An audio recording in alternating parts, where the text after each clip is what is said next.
প্রতিদিন তরকারিতে মশলা দিই, আজকে না হয় মশলা ছাড়াই রান্না করব। হ্যালো ভিউয়ার্স, আসসালামু আলাইকুম। আশা করি সবাই অনেক ভালো আছেন। আমার নতুন ভিডিওতে আপনাদের সবাইকে স্বাগতম।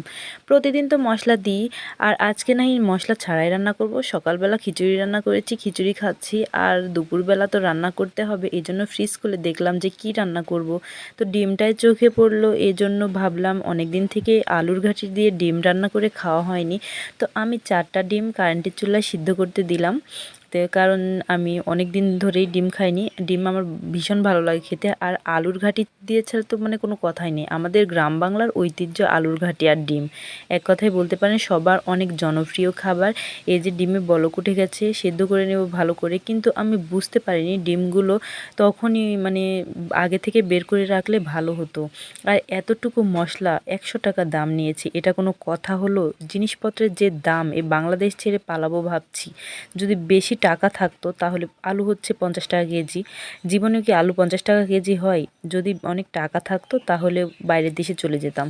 তো যাই হোক, এখানে আমি আলু কেটে নিচ্ছি, কারণ আলুগুলো সিদ্ধ করতে হবে।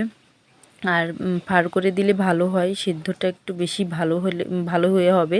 আর এদিকে আলুতে অনেক ময়লা ছিল, এজন্য আমি টিউবওয়েলে নিয়ে গিয়ে হলো ধুয়ে নিলাম। আর এদিকে ডিমের কি বেহাল অবস্থা দেখেন, আমি ফ্রিজ থেকে বের করে অমনিতেই দিয়ে দিয়েছি, এজন্য ভালো হয়নি ডিমটা। আর এইদিকে আলুতে লবণ দিতে আমি ভুলে গিয়েছিলাম, এজন্য ফেনা উঠছিল। আর যখনই আমি লবণটা দিয়ে দিয়েছি, দেখেন কত সুন্দর ফেনাটা কমে গিয়েছে। কারণ ডিমের মানে ডিম সিদ্ধ করতে লাগলে কিংবা আলু সিদ্ধ করতে লাগলে আপনারা অবশ্যই লবণ দিয়ে দিবেন, তাহলে খোসাও ভালো ছিলবে, আবার সিদ্ধও হবে। আমার মনে ছিল না ডিমে হচ্ছে লবণ দিব। তারপরে ফ্রিজের থেকে বের করে কিছুক্ষণ রাখার পরে তারপরে সিদ্ধ করলে ভালো হতো, এজন্য ডিমের এরকম বেহাল দশা। আর আলুটাও একবারে কচরা হয়ে গেছে এক কথায়। আর এদিকে আমি চুলায় আজকে রান্না চড়িয়ে দিয়েছি, কারণ কারেন্টের চুলায় আমার ভালো লাগছে না। আচ্ছা, আমরা গ্রামের মানুষ, আমরা অভ্যস্ত মাটির চুলায় রান্না করে, আমাদের পোষায় না কারেন্টের বা গ্যাসের চুলায় রান্না করা। তো আমি ডিমগুলো ভেজে নিয়ে এখন পেঁয়াজ কষিয়ে নিব।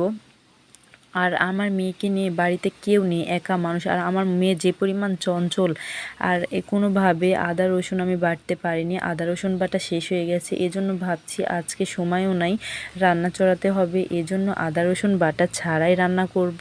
তো ভেবেছিলাম কি একটা হয়ে যাবে, তরকারি খাওয়াই যাবে না, মুখে রোচবে না, কিন্তু কি খেতে বসে আমি তো অবাক, মশলা ছাড়াও কি তরকারি এত সুন্দর হয় নাকি। আজকে থেকে তো মশলা ছাড়াই রান্না করব। আপনারা আবার ভাইবেন না যে আমি মশলা তরকারিতে দিই না। আদা বাটাটা মানে আদা রসুন বাটাটা একবারে ফুরিয়ে গেছিলো, আর সময় ছিল না হাতে, এই জন্যই আর কি। মশলাই তো তরকারির স্বাদ, তাই না? আর এদিকে দিয়ে দিলাম হচ্ছে ছাল, লবঙ্গ, আর হচ্ছে এলাচ। আর ডিমগুলো যতই ভেঙে যাক না কেন, দেখেন যখন আমি ভেজে নিয়েছি তারপরে ঠিক সুন্দর হয়ে গেছে।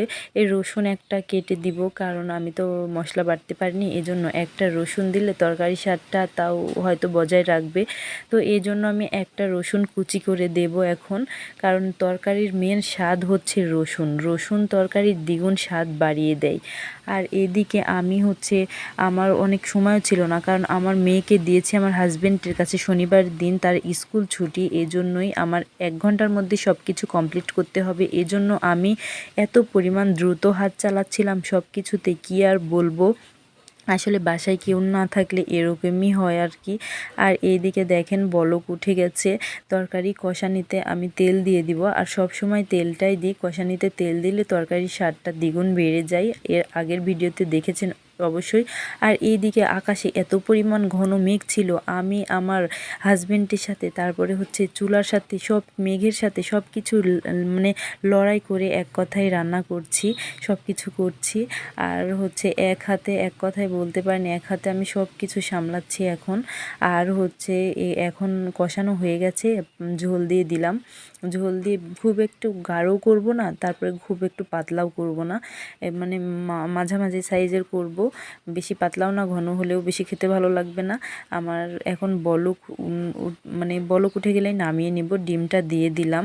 দেখেন কত সুন্দর, দারুণ হয়েছিল খেতে। আমার ভিডিওটা যদি আপনাদের ভালো লেগে থাকে, আর মশলা ছাড়া আইডিয়াটা কেমন রান্না করার, আমার ভিডিওটা যদি আপনাদের ভালো লেগে থাকে অবশ্যই লাইক কমেন্ট করে পাশে থাকবেন। দেখা হবে নতুন কোনো ভিডিওতে, আজকে এ পর্যন্তই, আল্লাহ হাফেজ।